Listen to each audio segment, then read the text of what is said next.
Di sebuah tempat di dunia, dua desa bisa berjarak hanya beberapa kilometer. Namun, mereka tidak bisa saling memahami.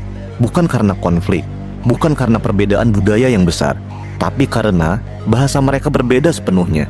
Ini bukan satu atau dua bahasa, ini adalah ratusan. Ya, Papua Nugini, satu negara dengan lebih dari 800 bahasa hidup di dalamnya. Sebuah anomali memang, tapi juga sebuah misteri. Bagaimana mungkin keragaman sebesar ini bisa muncul?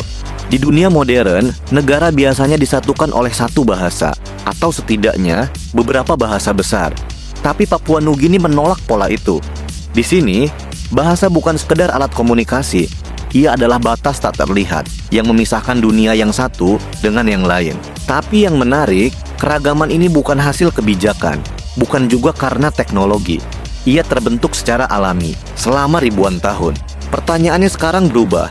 Apa yang sebenarnya terjadi di Papua Nugini hingga manusia bisa berbicara dalam ratusan bahasa yang berbeda? Papua Nugini bukan hanya terpencil, ia terfragmentasi. Gunung menjulang seperti dinding alami.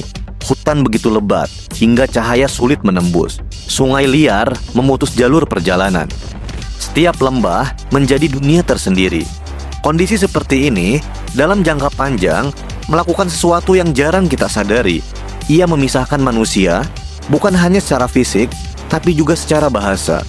Fenomena ini telah lama diamati oleh peneliti seperti Jet Diamond yang menunjukkan bagaimana lingkungan ekstrim dapat membatasi interaksi dan mempercepat perbedaan antar kelompok. Dan ketika manusia terpisah terlalu lama, bahasa mereka mulai berubah. Berbeda dengan wilayah lain yang berkembang menjadi kota besar, masyarakat di Papua Nugini cenderung hidup dalam kelompok kecil, puluhan, mungkin ratusan orang, tanpa pusat kekuasaan besar, tanpa sistem yang memaksa penyatuan. Dalam kondisi seperti ini, tidak ada kebutuhan untuk menyeragamkan bahasa. Sebaliknya, setiap komunitas berkembang dengan caranya sendiri. Pola ini berulang di banyak wilayah dengan kepadatan rendah dan menjadi salah satu kunci mengapa bahasa yang beragam itu bisa berkembang begitu cepat. Korelasi ini secara konsisten ditemukan dalam studi-studi tentang keragaman linguistik, termasuk dalam karya Daniel Nettle. Di Papua Nugini, bahasa memang bukan sekedar alat, ia adalah identitas. Ia menentukan siapa yang termasuk kita dan siapa yang bukan. Dalam masyarakat kecil, ikatan sosial sangat kuat, dan bahasa menjadi simbol utama dari ikatan itu. Mengubah bahasa bukan hal sederhana, itu berarti mengubah diri.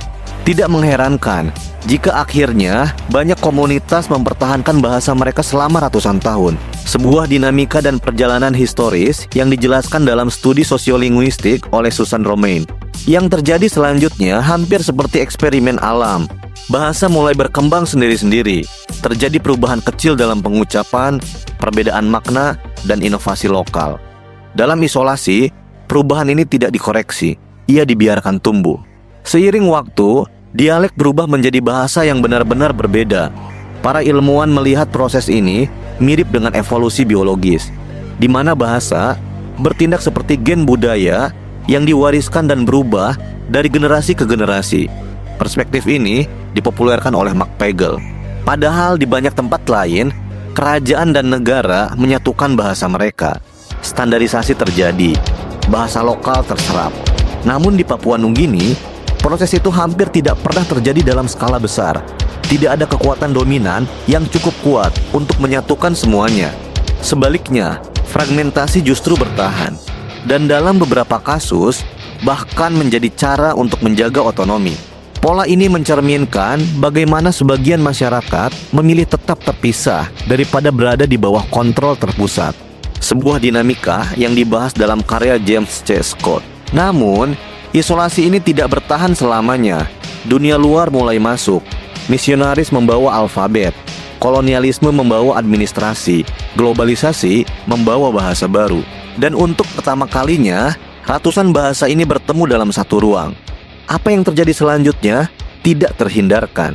Untuk berkomunikasi lintas kelompok, muncul satu solusi, Tok Pisin.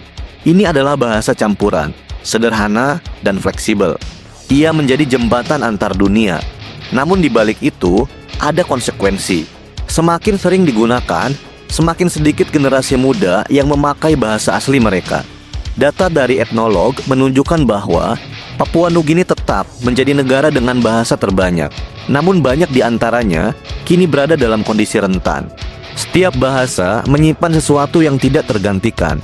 Cara memahami alam, cara merasakan waktu, dan cara melihat realitas. Ketika sebuah bahasa hilang, yang hilang bukan hanya kata, tapi cara berpikir. Penelitian tentang bahasa-bahasa terancam menunjukkan bahwa setiap bahasa membawa wawasan unik tentang kapasitas manusia. Argumen ini diperkuat dalam karya Nicholas Evans. Papua Nugini adalah hasil dari ribuan tahun isolasi, keputusan sosial, dan evolusi budaya. Ia menunjukkan satu hal yang jarang kita sadari. Bahasa tidak hanya menyatukan manusia, ia juga memisahkan mereka. Dan justru, dari perbedaan itulah, kita melihat betapa luasnya kemungkinan menjadi manusia. Namun hari ini, dunia semakin terhubung.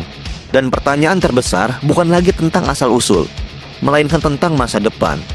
Berapa banyak dari 800 bahasa itu yang akan bertahan?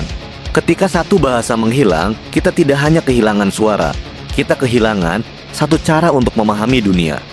Kalau kamu ingin melihat lebih banyak cerita tentang dunia yang jarang dibahas, tapi penting untuk dipahami, subscribe sekarang. Karena dunia selalu lebih kompleks dari yang terlihat. See you later.